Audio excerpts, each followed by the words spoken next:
আজকে আমরা কথা বলবো ফাইমোসিসের ব্যাপারে। ফাইমোসিস হলে মেন সমস্যা হয় ইউরিন পাস করতে। ফাইমোসিসের ট্রিটমেন্ট খুবই easy. Usually surgical treatment is the treatment of choice for phimosis. Phimosis না ট্রিট করলে অনেকগুলো সমস্যা হতে পারে, including recurrent urinary infections,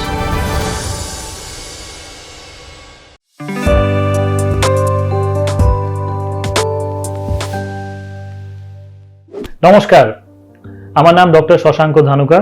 I am a senior consultant urologist practising in Kolkata. আজকে আমরা কথা বলবো ফাইমোসিসের ব্যাপারে।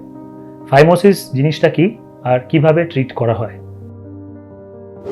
Mail sexual organ, that is the penis, or foreskin normally retractable হয়। যাদের ক্ষেত্রে এটা রিট্র্যাক্ট করা যায় না বা পেছানো যায় না, ওদের একটা সমস্যা হয় যেটাকে বলা হয় ফাইমোসিস। ফাইমোসিসের অনেকগুলো কারণ আছে। এটা জন্মগত হতে পারে, দ্যাট ইজ কনজেনিটাল। অ্যাকোয়ার্ড হতে পারে, ইউজুয়ালি সেকেন্ডারি টু ইনফেকশন। ব্যালানোপস্থেইটিস নামক ইনফেকশনের পরে এটা খুবই কমন। ফাইমোসিস হলে মেন সমস্যা হয় ইউরিন পাস করতে।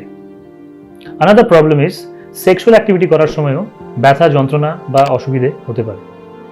ফাইমোসিসের ট্রিটমেন্ট খুবই easy. Usually surgical treatment is the treatment of choice for phimosis. একটা basic operation by the name of circumcision, এটার সঠিক ট্রিটমেন্ট। রিকভারি ইউজুয়ালি 1 সপ্তাহের ভেতরে হয়ে যায় and it is a permanent cure for this problem.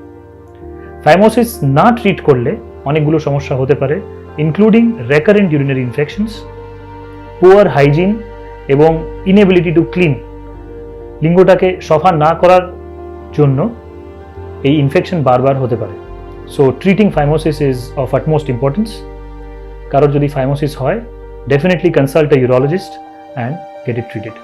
এইরকম আরও ইউজফুল হেলথ রিলেটেড টক্স শোনার জন্য ডাক্তারবাবুর চ্যানেলকে সাবস্ক্রাইব করুন। আর আমার সঙ্গে সরাসরি যোগাযোগ করার জন্য বা অ্যাপয়েন্টমেন্ট বুক করার জন্য ডেসক্রিপশন বক্সে দেওয়া নাম্বারে যোগাযোগ করুন। Thank you.